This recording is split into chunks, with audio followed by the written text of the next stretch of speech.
Hello everybody. Thank you guys so much for joining us in this MasterChef series. My name is Zaria Levister. I am one of the wellness associates here at Cox Fitness Centers, and we cannot stress enough how excited we have been to have you guys along for this journey. So we're finishing off this series with a healthy dessert. So I'm going to be demoing for you guys today banana oatmeal cookies. This is a 3-ingredient recipe, so it's really super easy. The first thing we want to start off with actually is preheating our oven to 350. So I'm going to do that now.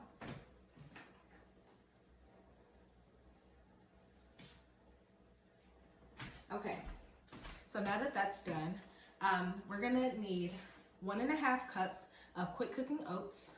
I prefer quick cooking oats because when you use rolled oats, it kind of gives off a chunkier, raw, oaty texture. So if that's what you're going for, definitely feel free to use that by all means. But the quick cooking oats gives a nice, soft, chewy texture, which is what I'm going for personally. Next, we're going to need 2 ripe bananas, and I stress the ripe part. When they're ripe, they're going to be a lot mushier, so it's going to be easier for us to mash. And then it's also going to emit a sweeter taste. And lastly, we'll need about 1/2 cup of dark chocolate chips. And I'm using dark chocolate chips because they are made of cacao beans, and cacao beans are high in flavanols, and flavanols give off a antioxidant and anti-inflammatory, they give off those properties. So that's why I'm using those. So if you ever had the option to choose between milk chocolate or white chocolate or dark chocolate, choose the dark chocolate. Okay, so firstly, what we want to do is we're going to take our bananas, our 2 ripe bananas, and we want to just simply put them in the bowl. So we're going to peel them.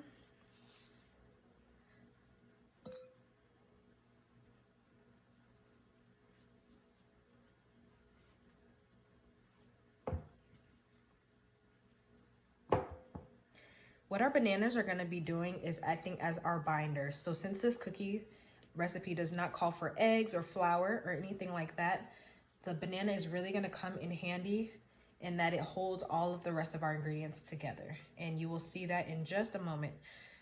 So because these bananas are mushy, you do want to make sure that you are getting all of those strings off. And so you're going to put that in your bowl. And I want you to take a fork or something to mash it with. You can use a potato masher or something like that. And we're simply going to mush all of these bananas up.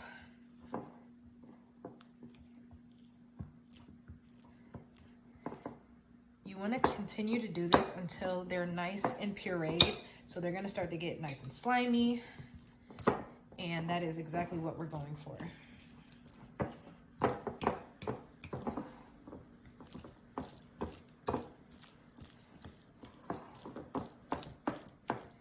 If you like bananas, you probably will definitely like this recipe because that is the main flavor that it gives off. And I personally love bananas, so this recipe has been a game changer for me when it comes to desserts. It's such a healthy alternative to the high sugary, high carb desserts that we're used to eating. So. All right, so as you can see, I'm starting to get that slimy type texture.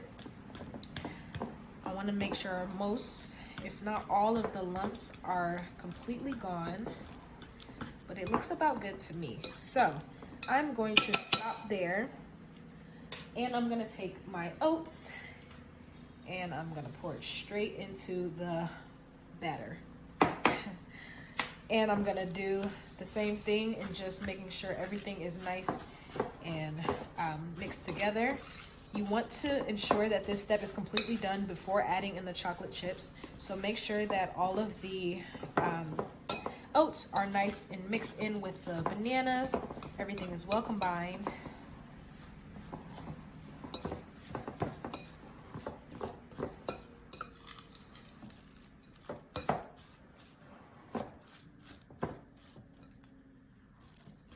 And when one arm gets tired, you switch to the other arm. That's why God gave us 2 arms. All right.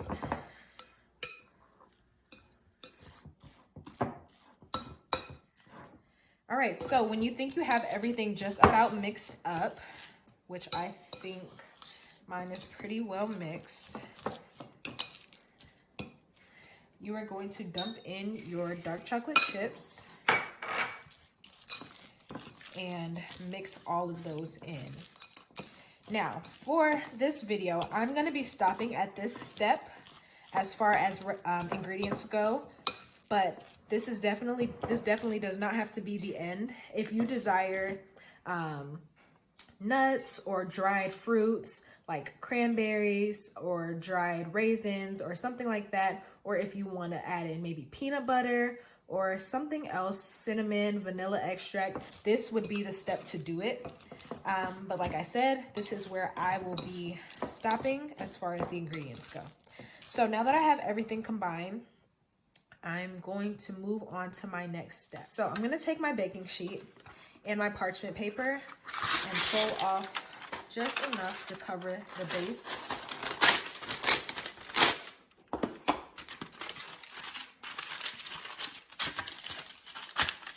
And I'm going to make sure it's nice and tucked down.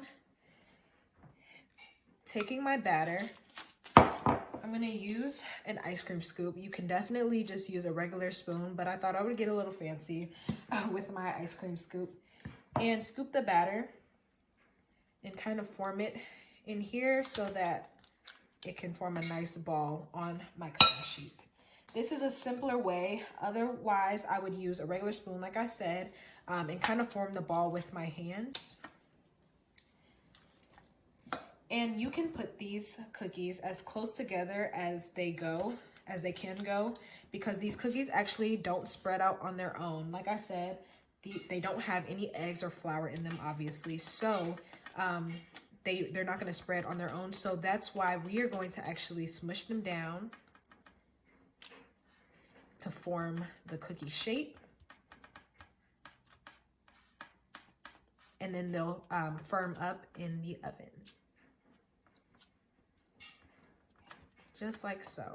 And they don't have to be perfect. As you can see, mine are not in shape or in size.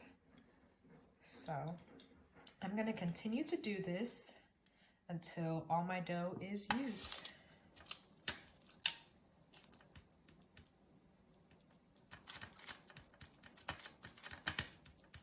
All right, you guys, word of the wise, make sure you have a baking sheet that is big enough for all of your cookies.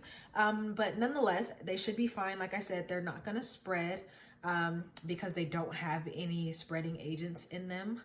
So we're gonna pop these in the oven for 10 to 13 minutes and we will see them when they get done. Okay, everybody, about 13 minutes has passed. So once your cookies are done in the oven, what you're going to do is just going to take them out, allow them to sit and rest for another 5 to 10 minutes just so that they can get nice and cool and firm up. And your final result are these gorgeous banana oatmeal cookies. As you can see, they are nice and firm. Mine are nice and soft because I use the quick cooking oats. Again, if you do want them to be a little bit chunkier, go ahead and use those raw steel cut or rolled oats, old-fashioned oats, but this is perfect for me. So thank you guys so much for joining me. These are absolutely delicious and I can't wait to see all of you guys' reactions. Send in your pictures, whatever it is that you decide to make, and we would love to see them. All right, I will see you guys next time.